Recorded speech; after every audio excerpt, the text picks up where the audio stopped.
Let's play the game, how many videos did Emily make in one night based on how many videos she's wearing the same makeup in. Hello, and welcome to Geek and Glitter. So last week I went to TorCon, a supernatural convention in Toronto, Ontario. Or I guess how I'm supposed to say it is Toronto, Ontario. I went last year to the same convention and honestly I didn't think it could get any better, but it did. So today I'm going to do a part storytime, part advice video on TorCon and all of the supernatural conventions. Okay, so on Thursday I flew into Pearson International Airport and I took a shuttle to the wrong hotel. This is con tip number 1. If you're going to TorCon, just take the Up Express to Union Station and walk. There is no shuttle, and if you try to take a shuttle, you will end up at the wrong hotel and then spend a lot of money on a very unnecessary taxi. Just trust me on this. Once I got all checked in and spruced up, I got to go to the Wayward Pajama Party. Basically, 40 people get to eat pizza and play games and watch an episode of Supernatural with the amazing Kim Rhodes and Brianna Buckmaster. We did have to have our phones away for most of it, but I did get a little video at the beginning. Check it out. My very, very seasoned connoisseur. This is a little period of time we like to call advice to the newbie.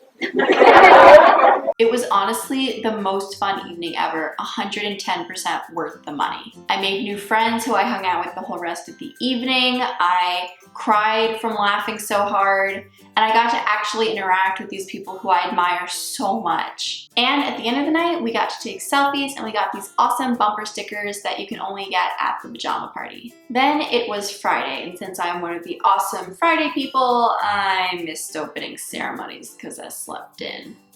Whoops. But once I got down to the theater, I got to see panels by Julian Richings, aka Death, and Emily Swallow, aka Amara, who were both insightful and funny and just great on stage. They're also absolute sweethearts, which really speaks to their acting abilities because they play such jerks. After that, I got to go to the private meet and greet with Kim and Brianna. So, Supernatural Convention tip number 2, do the meet and greets. I understand that everything at these cons is super expensive, I totally get it, but these meet and greets are 100% worth it. And between spending hundreds of dollars on a 5-second photo op or 45 minutes with just a small group of people having an intimate conversation, I promise you the meet and greets are what you're gonna remember. So anyway, back to the story time. I got to do a meet and greet with Kim and Brianna, meaning just me and 9 other people got to have a real conversation. I got to sit next to Kim and we got hugs and I got to ask her questions and I got to give her my gifts and I got to take selfies and it was just... Sorry, sometimes the fangirl within me forgets to breathe for a little bit. Now the last event on Friday is karaoke, which is so much fun. Last year I actually got picked to go up on stage and sing with the actors. Here's a little clip of that.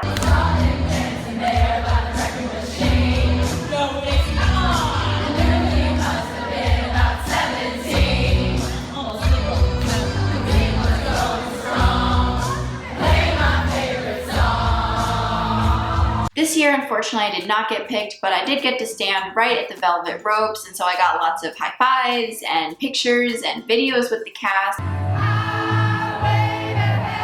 And it was just an absolute blast. I was in costume, I got to take these beautiful pictures. It was an amazing night. So con tip number 3, go to karaoke and sign up for karaoke. Even if you think you're a bad singer or you have stage fright, I deal with both of these things and it was probably one of the best experiences of my life. It was exhilarating. I got to sing with Kim Rhodes and Matt Cohen. It was absolutely mind-blowing. So my Saturday was pretty low-key. It was mostly panels and one photo op, but that photo op was pretty amazing. It was the Wayward photo op with Kim and Brianna, and the theme was #holy shit, we're shooting the pilot for Wayward Sisters AF.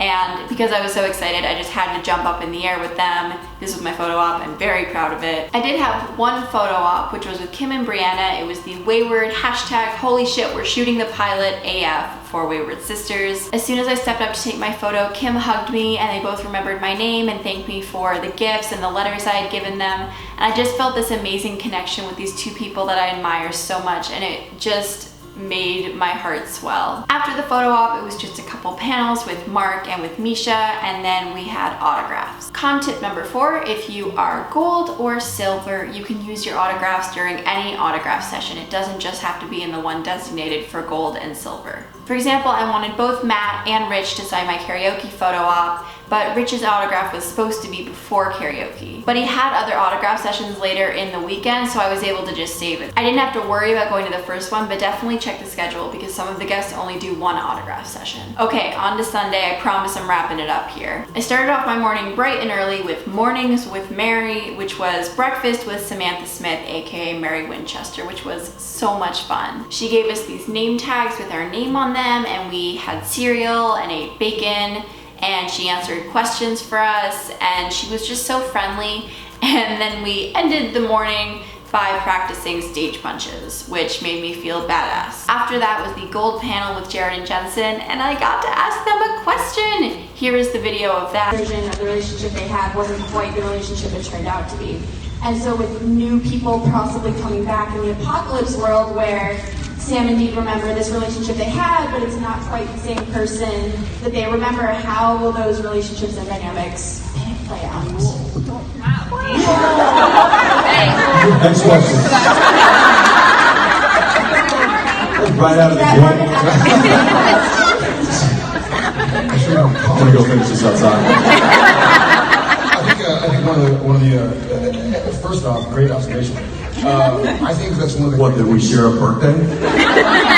That it didn't turn out the way we thought it was going to be with Mom. Stop listening after the cast. I think it's one of the great things we get to play with in Supernatural, because we get through so many different worlds and so many different versions of so many different characters. We get to, it's nice, you know, even humans. There's a great quote, man plans, God laughs. If you know, oh, if I do this and this, it'll turn out like that.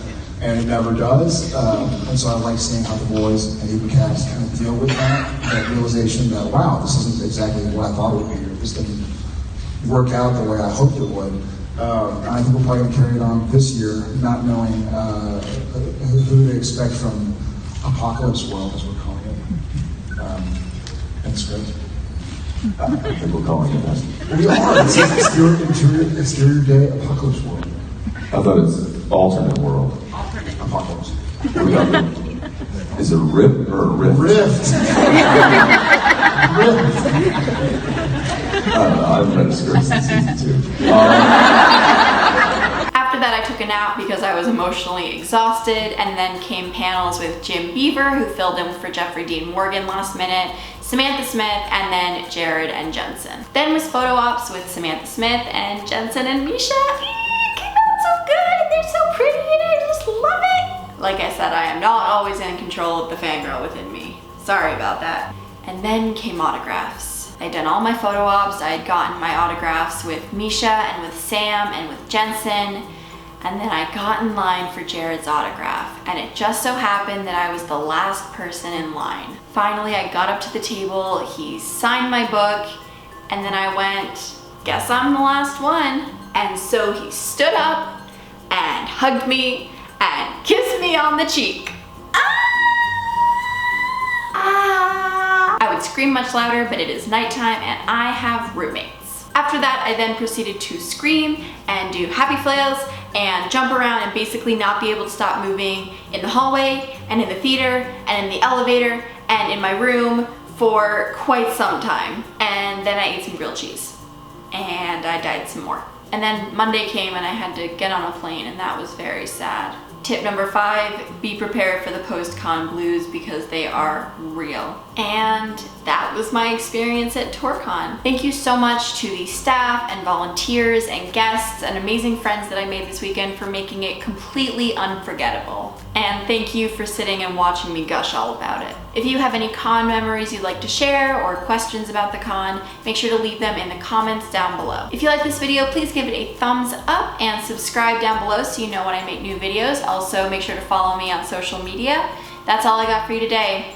Sparkle on, you nerds.